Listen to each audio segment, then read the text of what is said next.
Captain Jake Morrison stood on the bridge of his battleship watching the massive alien fleet approach Earth, and he knew humanity was about to face its darkest hour. The ships that filled the space around Earth were unlike anything humans had ever seen before, and they belonged to 12 different alien species that called themselves the Galactic Dominion, and their leader was a crystalline being named Vorth Prime Kethvar, who spoke through quantum transmissions directly into human minds. The message was simple and terrifying, and it came without warning on a Tuesday morning in 2157, when most humans were going about their normal lives and had no idea that their world was about to change forever. Humanity had 48 hours to evacuate Earth completely or face total extinction, and there would be no negotiation and no compromise and no mercy for those who remained behind.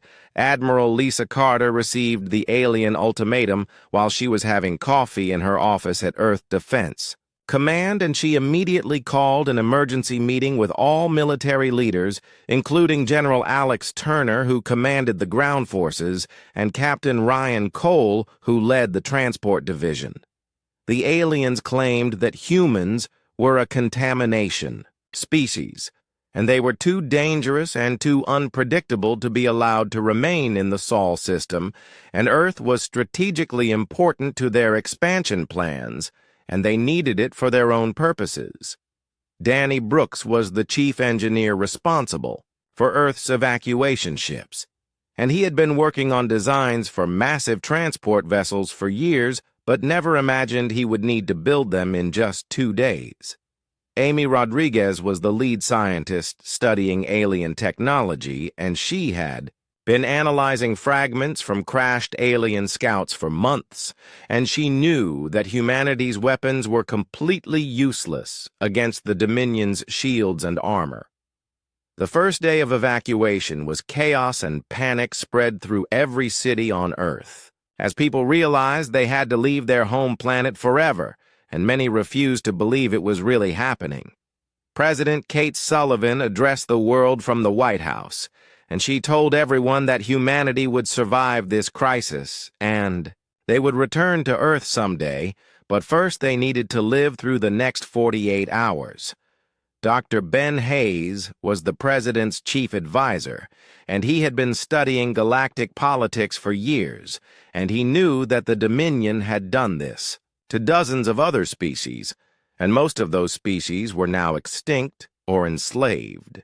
The evacuation ships were hastily converted, cargo vessels and passenger liners and military transports, and anything else that could carry people to the outer rim. Territories where humans had small mining colonies and research stations, Jake Morrison's fleet was Earth's last line of defense, and his ships were older models with outdated weapons, but his crews were brave and determined, and they would buy time. For the evacuation, even if it cost them their lives, the alien fleet consisted of massive pyramid-shaped vessels from the Vorth civilization and sleek Predator-class warships from the Krell Empire and dozens of other ship designs from species that humans had never encountered before. On the second day, the aliens began their demonstration of power, and they selected a small moon in the outer system, and they fired a single beam of energy at it, and the moon simply ceased to exist. General Turner coordinated the ground evacuation, while Captain Cole managed the transport ships, and every available vessel was pressed into service, including luxury yachts and fishing boats, and even experimental spacecraft that had never been tested. The aliens watched the human evacuation with what seemed like amusement, and they made no attempt to interfere, but they also made it clear that anyone remaining on Earth after the deadline would be eliminated without warning. Amy Rodriguez worked desperately to understand alien technology, and she discovered that their weapons operated on principles that human science barely comprehended, and their shields could deflect anything in Earth's arsenal. Danny Brooks supervised the loading of 50 million Humans onto ships that were never designed to carry so many people, and the conditions were cramped and dangerous, but it was better than staying behind to die. Many humans chose to remain on Earth rather than face the unknown dangers of exile, and some of them were elderly people who could not bear to leave their homes, and others were soldiers who volunteered to stay behind and fight. Jake Morrison knew his fleet could not win against the aliens, but he also knew that every minute his ships survived meant more humans could escape, and he ordered his captains to prepare for a fighting retreat. The Vorth communicated through crystalline harmonics that translated poorly into human language, but their meaning was always clear, and they viewed humans as an infection that needed to be removed from the galaxy. The Krell were more straightforward in their threats, and they promised that any human ship that remained in the Sol system after the deadline would be hunted down and destroyed. Dr. Hayes coordinated with colony administrators in the Outer Rim, and he sent messages to places like New Phoenix on Kepler 438b and Liberty Station on Wolf 359, and told them to prepare for massive refugee populations. President Sullivan made the hardest decision of her life, and she boarded one of the last evacuation ships, even though she wanted to stay and die with Earth, and she knew humanity needed leaders in exile. The final hours were heartbreaking as families were separated and children cried for pets and toys that had to be left behind, and elderly grandparents said goodbye to graves they would never visit again. Captain Cole's transport fleet stretched across space like a river of lights, and each ship carried thousands of humans who looked back at Earth through portholes and wondered if they would ever see their home again. The aliens began their terraforming operations before the last human ship had even left Earth's atmosphere, and they fired beams of energy that changed the planet's atmosphere and surface to suit their environmental needs. Jake Morrison's fleet made their final stand near Mars, and his ships fought bravely against impossible odds, and they managed to destroy several alien scouts before being overwhelmed by superior firepower. The captain went down with his ship like naval officers of old, and his last transmission was a message of hope to the fleeing human refugees, and he told them that humanity would return someday stronger than ever. Admiral Carter survived the battle, and she escaped in a damaged cruiser with a handful of other ships, and she would become one of the most important military leaders in human exile. The last transport ship to leave Earth was commanded by Captain Ryan Cole, and he carried President Sullivan and Dr. Hayes and 10,000 other refugees toward an uncertain future in the Outer Rim. As Earth disappeared behind them, the humans aboard the evacuation ships made solemn vows that they would never forget their home, and they would never forgive the aliens who had stolen it from them. Amy Rodriguez clutched her research data about alien technology, and she promised herself that humanity would learn from this defeat and they would use alien science against the aliens themselves. The Galactic Dominion settled on Earth and began construction of massive cities and military bases, and they believed they had eliminated the human threat forever. But they had made a terrible mistake. They had underestimated human determination and human memory and human capacity for revenge, and over the next 3,000 years they would learn just how dangerous it was to make humanity angry. The evacuation ships scattered across dozens of worlds in the Outer Rim, and the humans who survived the journey would become the founders of a new civilization built on exile and powered by the promise of return. The great exile had begun, and humanity's long journey through darkness would test them in ways they could never imagine. But it would also forge them into something the galaxy had never seen before. The first 100 years of exile nearly destroyed humanity completely, and the refugee ships that had fled Earth arrived at worlds that were barely habitable and completely unprepared for massive populations. Carl Jensen was the colony administrator. for New Phoenix on Kepler 438b, and he watched helplessly as thousands of humans died from starvation and disease in those early years because the colony infrastructure could not support so many people.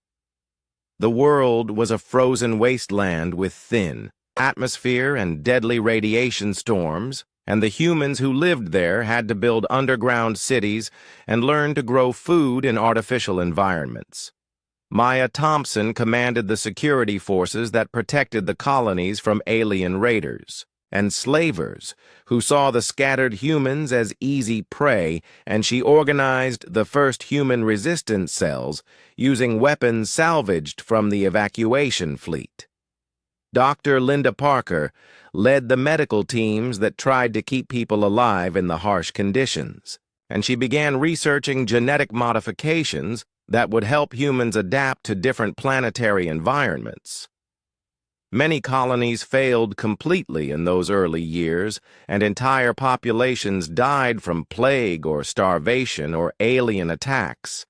And the survivors had to abandon their settlements and flee to other worlds. Tony Clark was an engineer who studied the wreckage of alien ships that occasionally crashed on human worlds, and he slowly began to understand how their technology worked and how it could be reverse-engineered. The aliens had scattered humanity across dozens of worlds on purpose because they thought isolated human populations would be easier to control or eliminate. But they did not understand human nature.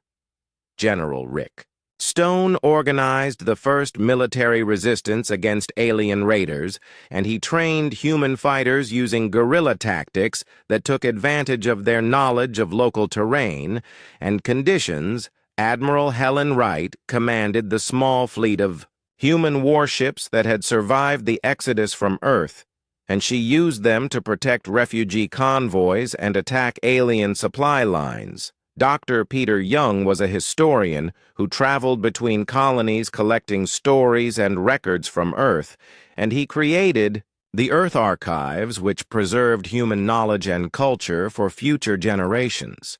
The alien raiders who attacked human settlements belonged to various species, including the spider-like Zarath and the reptilian Sectar, and they viewed humans as valuable slaves or exotic food. Human children born in exile grew up hearing stories about Earth, and they developed a burning hatred for the aliens who had stolen their birthright, and they trained constantly for the day when humanity would return.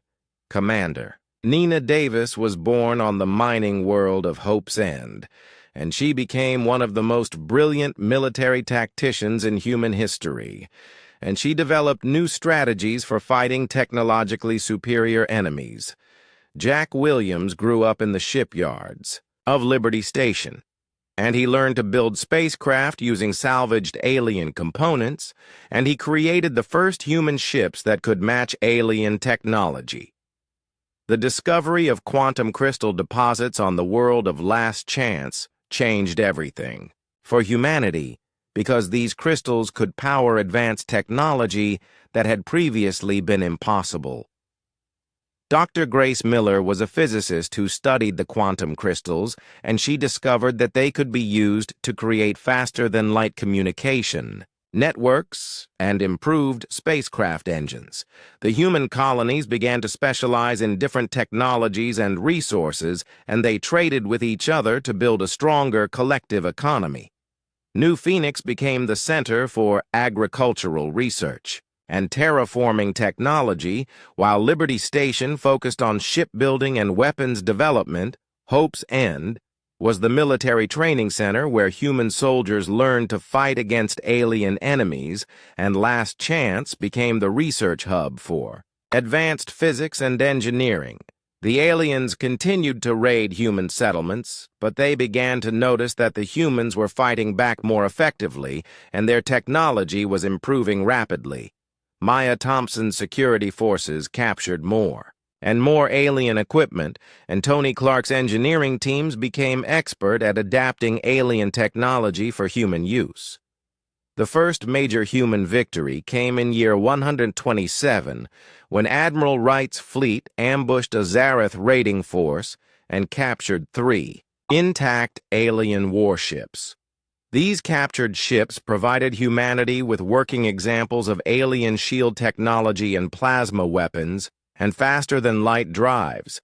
Dr. Parker's genetic research began to show results as humans adapted to live in low gravity and high radiation environments, and some colonies developed enhanced physical capabilities. The children of exile were stronger and smarter and more adaptable than their parents had been, and they formed the core of humanity's growing military and scientific capabilities. By year 300, the human colonies were no longer just surviving, but beginning to thrive, and they had developed technologies that even impressed some of the minor alien species. General Stone established the Outer Colonies Defense Force, which became the foundation for humanity's future military, and it was organized around principles of mobility and flexibility.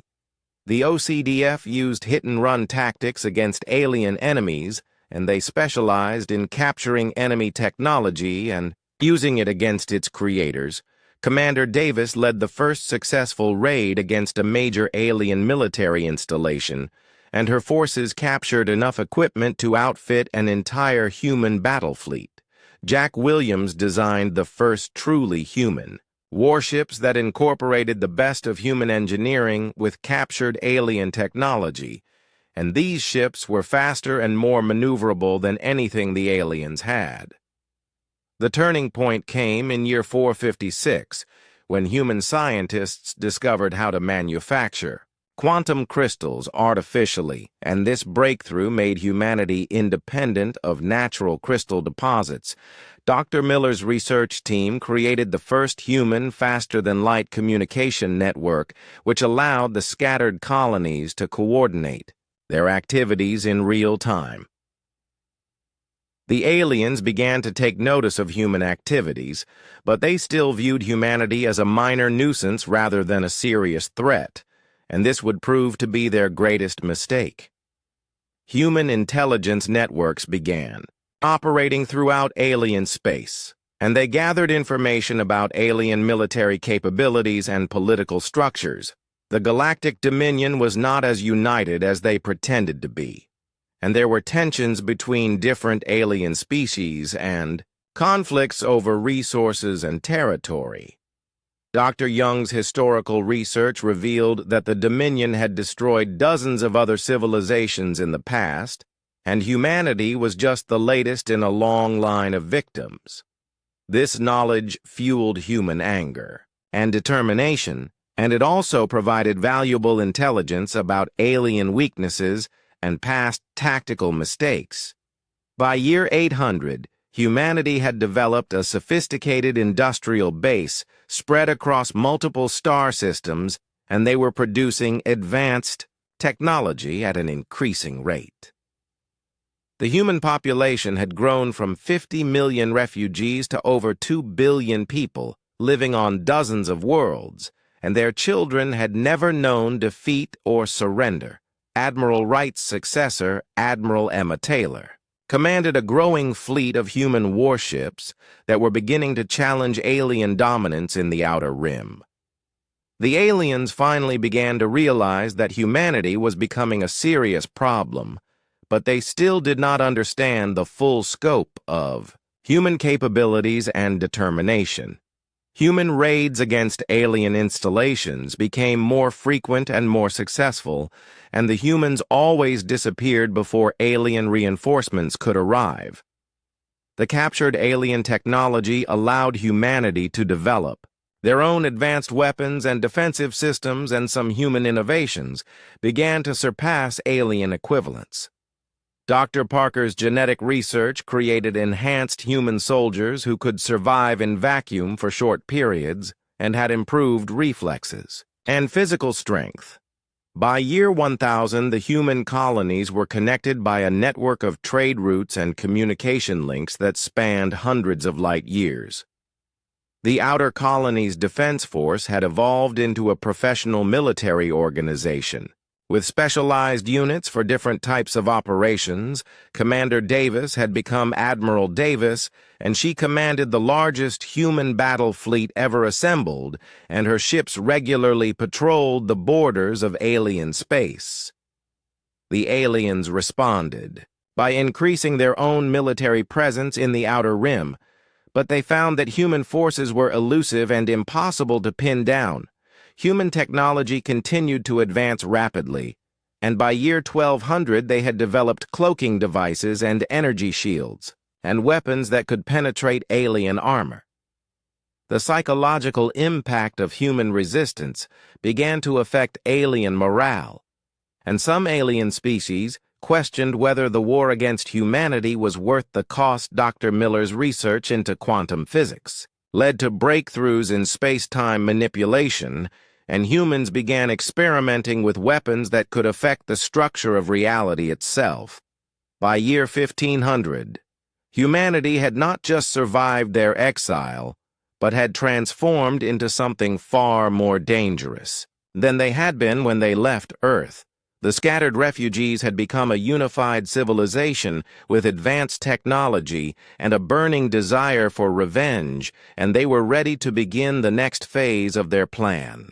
The discovery that changed everything happened on a cold morning in year 1547, when xenoarchaeologist Dr. Luke Anderson found something impossible buried beneath the ice sheets of Kepler 442b. The ruins were clearly artificial, but they were older than any known civilization in the galaxy, and the technology inside them was beyond anything that humans or aliens had ever imagined. Dr. Chloe Martinez led the research team that studied the ancient artifacts, and she quickly realized that they had found the remains of a precursor race that had once ruled the entire galaxy. Frank White was the engineer responsible for reverse engineering the precursor technology, and he discovered that their science was based on principles that made current human and alien technology look primitive.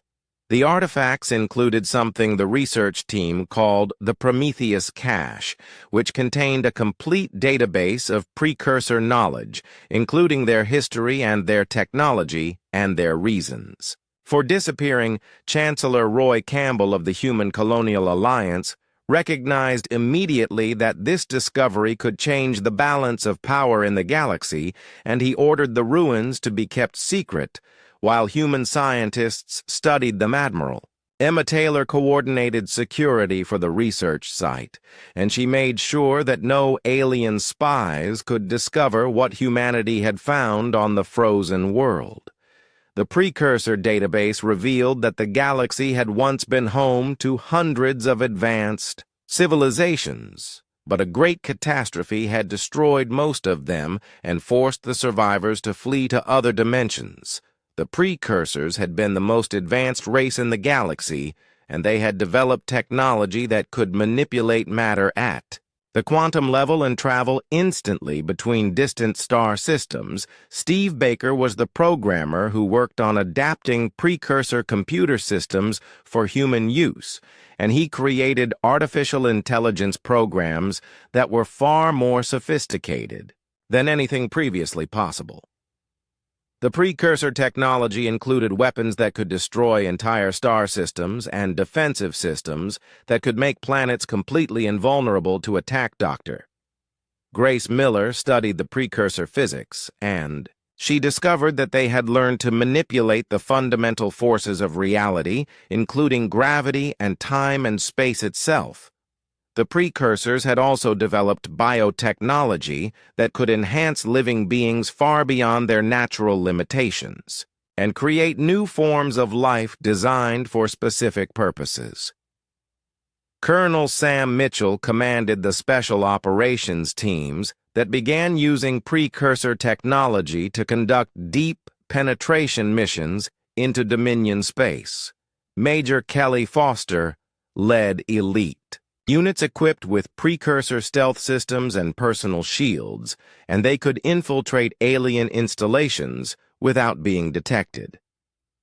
The precursor database also contained detailed information about the Galactic Dominion, and it revealed that the current alien coalition was actually much weaker than they pretended to be. The Dominion controlled only a small fraction of the galaxy, and they maintained their power through deception and intimidation rather than superior technology or military strength. Many alien species in the Dominion were actually enslaved or coerced into cooperation, and they would rebel if they believed they had a chance of success. Human scientists began adapting precursor technology for military applications, and Admiral Chris Evans supervised the construction of the first Titan-class warships. These massive vessels were powered by precursor quantum reactors and armed with weapons that could destroy alien dreadnoughts with a single shot. The Titan-class ships also carried precursor terraforming equipment that could transform dead worlds into garden paradises in a matter of weeks.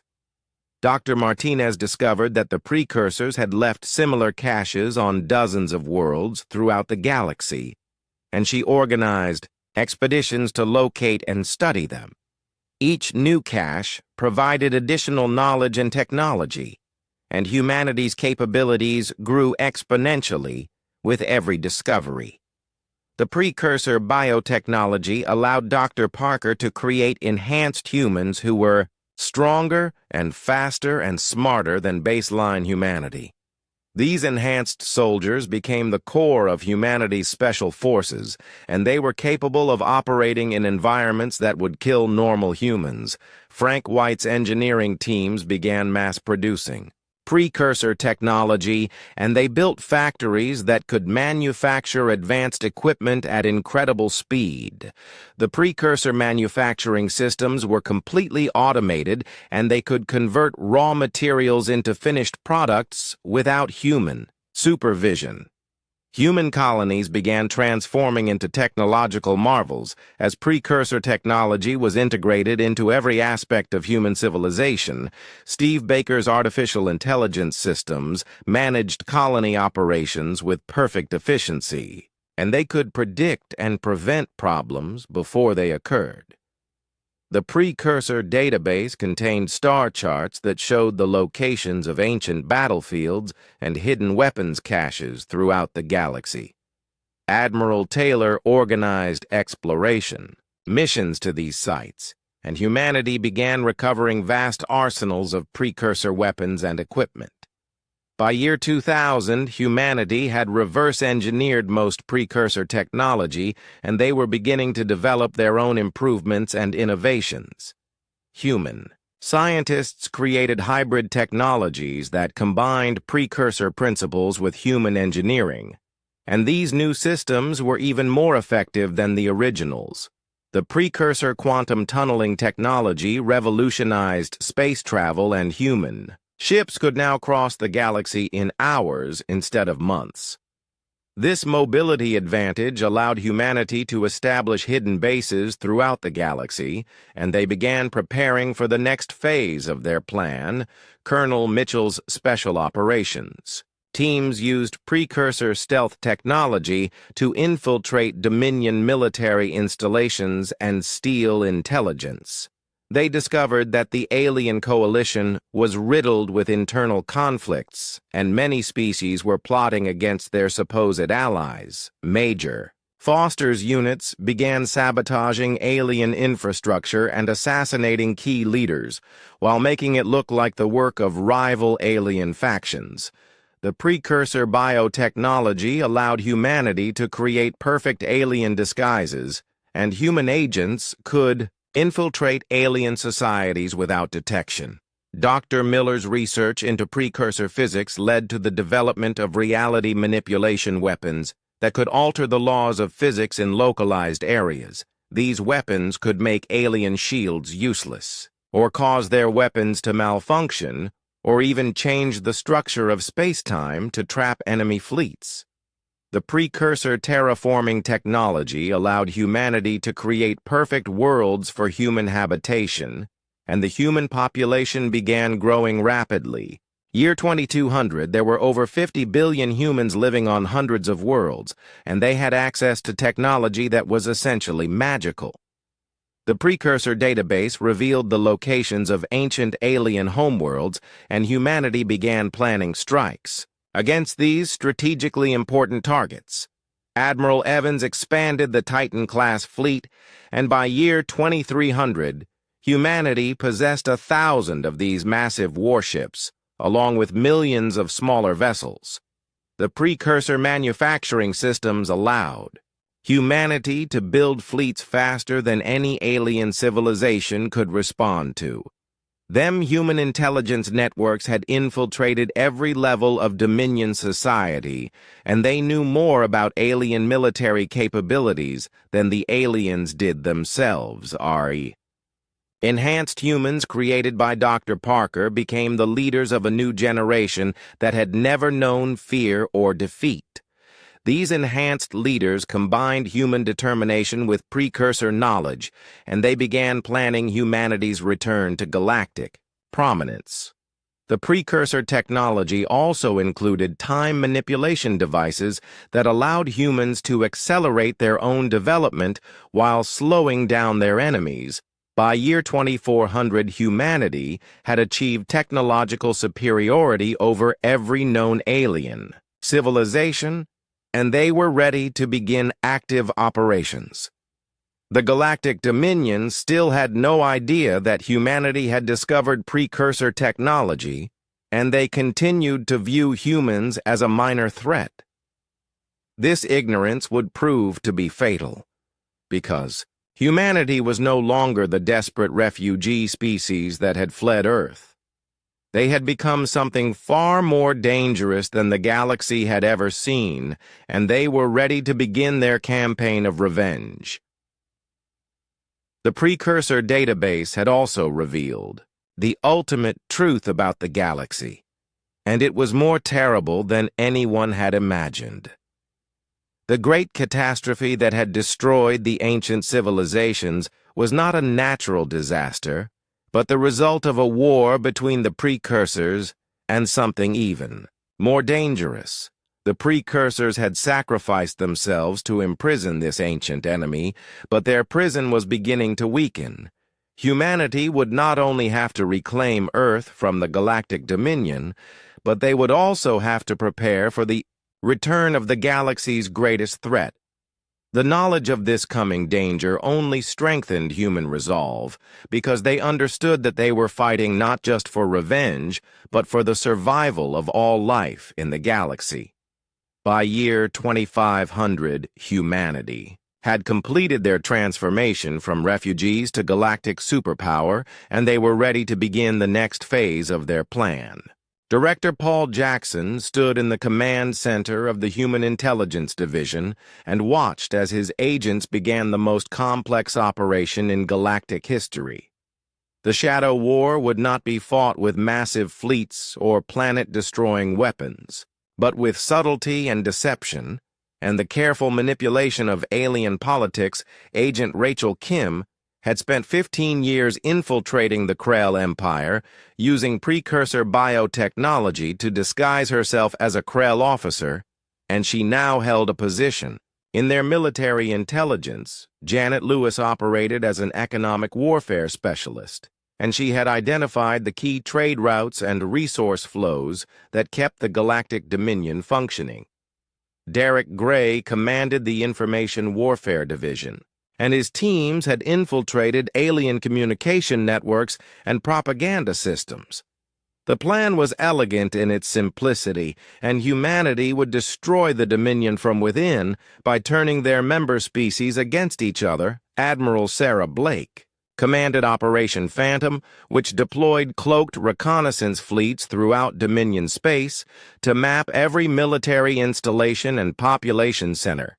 Captain Tyler Green led the first Phantom fleet into Vorth space, and his ships used precursor stealth technology to become completely invisible to alien sensors. Commander Lisa Park commanded reconnaissance missions deep into Krell territory, and her teams cataloged every military base and weapons facility in the Empire. The intelligence gathered by these missions was staggering, and humanity now knew more about Dominion military capabilities than the Dominion leadership did. Paul Jackson coordinated with Marcus Johnson, who operated the largest arms-dealing network in the galaxy, and supplied weapons to alien rebel groups. These weapons were carefully designed to look like they came from rival alien civilizations rather than from humanity. The Krell Empire found itself fighting rebellions on 6 different fronts, and each rebellion was secretly supplied with advanced human weapons disguised as alien technology. Rachel Kim fed false intelligence to Krell, command that made them believe the rebellions were being supported by the Vorth civilization. Meanwhile, Janet Lewis manipulated currency exchanges and commodity prices to create economic chaos throughout Dominion space. She used precursor computer systems to predict market fluctuations and then amplified them through carefully timed trades and resource shortages. See, Vorth crystal cities began experiencing power failures as key components became mysteriously unavailable, and their manufacturing systems ground to a halt. Derek Gray's information warfare team spread rumors and disinformation that increased tensions between different alien species. They created fake evidence of Vorth plans to eliminate other Dominion members and replace them with crystalline constructs. The Sectar reptilian species began hoarding weapons and resources in preparation for a war they believed was coming. Human agents operating under perfect alien disguises assassinated key diplomatic figures and made it look like the work of rival species. Agent Wayne Cooper specialized in eliminating alien intelligence officers who got too close to discovering human involvement in galactic events. Operative Julie Barnes commanded a network of human spies embedded in alien governments, and she provided real-time intelligence about Dominion decision-making.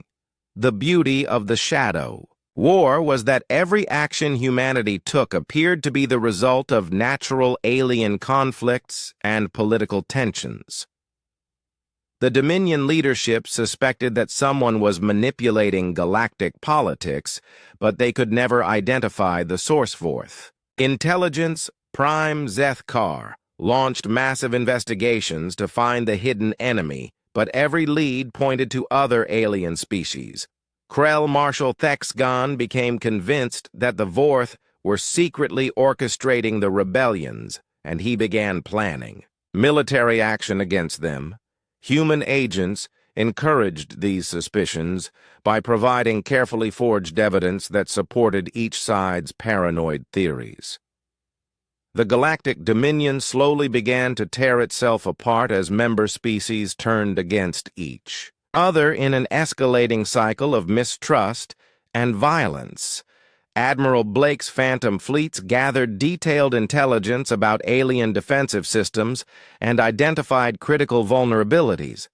Captain Green discovered that Vorth shield generators were vulnerable to specific quantum frequencies that could cause cascade failures. Commander Park mapped the locations of Krell ammunition depots and found that they were poorly defended and vulnerable to sabotage. Meanwhile, human agents began recruiting alien species that had been oppressed by the Dominion and offered them a chance for freedom. The spider-like Thecnor had been enslaved by the Krell for centuries, and they eagerly joined the human-sponsored rebellion. The gaseous Neftal had lost their homeworld to Vorth terraforming, and they provided valuable intelligence about crystalline technology. Janet Lewis created economic incentives that encouraged smaller alien species to trade with human front companies rather than Dominion suppliers. These trade relationships gave humanity access to exotic materials and also provided cover for intelligence operations. Derek Gray's propaganda campaigns convinced many alien populations that their governments were planning to sacrifice them in the coming War mass protests erupted on dozens of worlds as civilian populations demanded protection from their increasingly paranoid leaders. The Dominion military was forced to deploy troops to maintain order on their own worlds, instead of defending against external threats. Human sabotage teams began targeting critical infrastructure throughout Dominion space and always made their attacks look like alien terrorism. Power grids failed on Krell worlds, and the failures were blamed on Vorth energy weapons communication. Networks crashed in Vorth space, and the crashes were attributed to Krell cyber warfare. Marcus Johnson supplied rebel groups with weapons that were specifically designed to be effective against their former oppressors. Vecnor rebels received plasma, weapons that could cut through Krell armor, while Nephtal freedom fighters got energy disruptors that shattered Vorth crystals. The rebellion on 6 Krell worlds escalated into full-scale civil wars as human weapons allowed the rebels to match Krell. Military technology, Rachel Kim, fed intelligence to rebel leaders that allowed them to predict and counter Krell. Military operations, Agent Cooper eliminated Krell.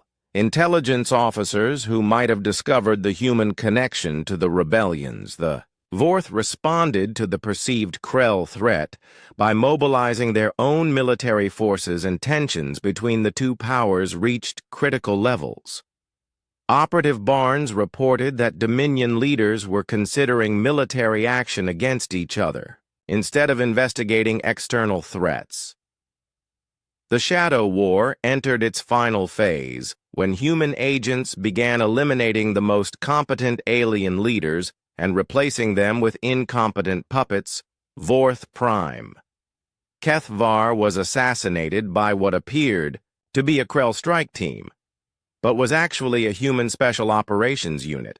His replacement was a young crystalline being who was paranoid and inexperienced and easily manipulated by human agents. Krell Marshal Thexgan died in what looked like a terrorist attack, but was actually eliminated because he was getting too close to the truth. The new Krell leadership was fragmented and spent more time fighting each other than addressing external threats. By year 2800, the Galactic Dominion existed in name only, and its member species were locked in bitter conflicts with each other. Human intelligence operations had successfully turned a unified alien coalition into a collection of warring factions. Janet Lewis reported that Dominion military spending had tripled as each species tried to defend against their supposed allies. Derek Gray's propaganda had convinced most alien populations that war was inevitable, and they demanded their governments prepare for conflict. The actual military strength of the Dominion had been reduced by constant internal fighting and resource depletion. Admiral Blake's reconnaissance showed that alien defenses were at their weakest point in centuries. Paul Jackson prepared his final report for the Human Colonial Alliance leadership and recommended that the time had come to begin active military operations. The Shadow War had achieved everything humanity had hoped for and more. The Galactic Dominion was weak and divided and completely unprepared for what was coming next. Most importantly, the aliens still had no idea that humanity was responsible for their current crisis. They believed they were facing natural political conflicts and had no concept of the technological and military superiority that humanity had achieved. Agent Kim sent her final intelligence report from deep within Krell space and then disappeared into the chaos of alien civil war. The human intelligence networks would continue operating, but their primary mission was complete. Humanity had successfully destroyed the Galactic Dominion without firing a single shot in open warfare. The enemy that had once seemed invincible was now vulnerable, and the time for revenge had finally arrived. Director Jackson transmitted the activation codes for Operation Homecoming, and across the galaxy, human military forces began their final preparations. The Shadow War was over, and the real war was about to begin. Admiral Nathan Scott received the message he had waited his entire life to hear, and his hands trembled slightly as he read the simple words that would change galactic history forever. Operation Homecoming was authorized, and humanity was finally going home to Earth. The human armada that assembled in the darkness beyond the Oort cloud was unlike anything the galaxy had ever seen, and it represented 3,000 years of human determination and technological advancement. Admiral Karen Ward commanded the flagship UCS Retribution, which was a Titan-class dreadnought powered by precursor quantum reactors and armed with reality manipulation weapons. Captain Joe Murphy led the assault fleet of 1,000 heavy cruisers that could each destroy an alien capital ship with a single shot. The human fleet included 10 million smaller vessels ranging from fighters to support ships, and every one of them was equipped with technology that seemed like magic to their enemies. Supreme Commander Angela Ross coordinated the orbital bombardment from her command ship, and she had planned this operation for 50 years. The Dominion's Earth defense grid had been built over 3 millennia, and it consisted of massive orbital platforms and energy, shields, and automated weapon systems. The aliens believed their defenses were impregnable, but they had no idea what human technology could accomplish. President Victor Allen prepared to broadcast humanity's return to the galaxy, and his message would be transmitted to every inhabited world simultaneously. Chief Engineer Bobby Clark supervised the matter dissolution beams that would systematically erase every trace of alien presence on Earth. Dr. Crystal Turner commanded the weapons teams that would reduce Krell military compounds to their component atoms. The human fleet emerged from quantum space in perfect formation, and the Sol system suddenly filled with ships that had appeared from nowhere. The Dominion defense platforms immediately opened fire, but their energy beams simply vanished when they encountered human shield technology. Admiral Scott ordered the demonstration to begin, and the human fleet selected the largest orbital platform as their first target. The platform was the size of a small moon, and it mounted weapons that could destroy continents, but it died in seconds when human reality manipulation beams touched it. The massive structure simply ceased to exist as its matter was converted directly into energy and scattered across space. The remaining defense platforms tried to retreat, but human ships were faster and more maneuverable, and none of them escaped. The Vorth crystal cities on Earth's surface began transmitting surrender signals, but humanity was not interested in surrender. This was not conquest but demonstration, and every alien who had participated in humanity's exile would face the consequences. Admiral Ward's dreadnought targeted the largest Vorth city and fired a single beam of coherent energy that penetrated straight through the planet's crust. The city and everything within 100 kilometers simply vanished as matter was reorganized at the quantum level. Captain Murphy's cruisers systematically destroyed every Krell military installation using weapons that ignored shields and armor.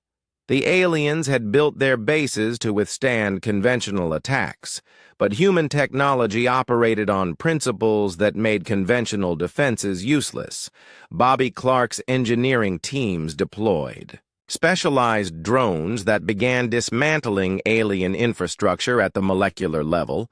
Every building and road and piece of alien technology was broken down into its component elements and then restructured into materials that humans could use. The terraforming changes that aliens had made to Earth's atmosphere and surface were reversed in a matter of hours. Human atmospheric processors restored the original gas mixture, while quantum manipulators rebuilt the damaged ecosystems Dr. Turner supervised. The elimination of alien biotechnology, including genetically modified plants and animals that had been introduced to replace Earth's native species. The restoration process was as precise as the destruction, and every change was carefully planned to return Earth to its original state. Meanwhile, President Allen's broadcast reached every inhabited world in the galaxy simultaneously. His message was simple and direct, and it left no room for misinterpretation. Humanity had returned, and the age of alien dominion was over. The galaxy would now operate under human rules, and aliens who cooperated would be treated fairly, while those who resisted would be eliminated. The broadcast included footage of Earth's liberation and the effortless destruction of supposedly impregnable alien defenses. Alien governments across the galaxy watched in horror as their most advanced military technology proved completely useless against human weapons. The Krell Empire immediately began preparing for war, but their military commanders quickly realized that resistance was futile. Human fleets appeared simultaneously in orbit around every major Krell world, and the aliens found themselves completely surrounded. The Vorth civilization attempted to negotiate, but humans were not interested in negotiations with species that had participated in the Great Exile. Some alien species immediately surrendered and begged for mercy, while others tried to flee to distant galaxies. Human ships were faster than anything. Aliens possessed, and no one who tried to run managed to escape. The few alien species that had not participated in humanity's exile were offered protection and alliance. These species would become the foundation of the new galactic order under human. Leadership Commander Oliver King led the first human landing party to set foot on Earth in 3,000 years. His soldiers wore ceremonial armor and carried flags representing every human colony that had been established during the exile. The landing site was chosen for its symbolic importance, and it was the exact location where the last human evacuation ship had departed. King planted the flag of the Human Colonial Alliance in Earth's soil and transmitted the historic moment to human colonies. Throughout the galaxy, billions of humans watched as their representatives finally came home to the world their ancestors had been forced to abandon. The ceremony was brief but deeply emotional, and many humans wept as they watched their flag flying once again on Earth. Meanwhile, human fleets spread throughout the galaxy, offering the same choice that had once been given to humanity. Alien species could submit to human authority and accept their place in the new galactic order, or they could face the consequences of resistance. Most aliens chose submission because they had seen what happened to those who opposed humanity. The Galactic Dominion ceased to exist as a political entity, and its former member species became subjects of the Human Colonial Alliance. The transformation of galactic civilization proceeded with ruthless efficiency. Human administrators took control of alien governments, and human technology replaced alien infrastructure. The process was not cruel, but it was absolute, and aliens quickly learned that resistance would be met with overwhelming force. Some alien scientists were allowed to continue their research under human supervision, while others were assigned to manual labor. The galaxy's new currency was based on human standards, and all trade routes were reorganized to serve human interests. Alien military forces were disbanded and their weapons confiscated, while human peacekeeping units maintained order. The speed and completeness of humanity's victory shocked even human leaders who had planned the operation. 3,000 years of preparation had created a military and technological superiority that was simply insurmountable. Earth's restoration proceeded ahead of schedule, and within 6 months, the planet looked exactly as it had before. The alien occupation human colonists began returning to Earth in massive numbers, and they brought with them the knowledge and technology accumulated during the exile. The planet that had once been humanity's only home became the capital of a galactic empire. Human children who had never seen Earth walked on the beaches where their ancestors had played, and they understood finally why humanity had fought so hard to return. The galaxy's new order was harsh, but fair, and aliens who accepted human authority were treated with dignity. Those who continued to resist faced consequences that served as examples to others.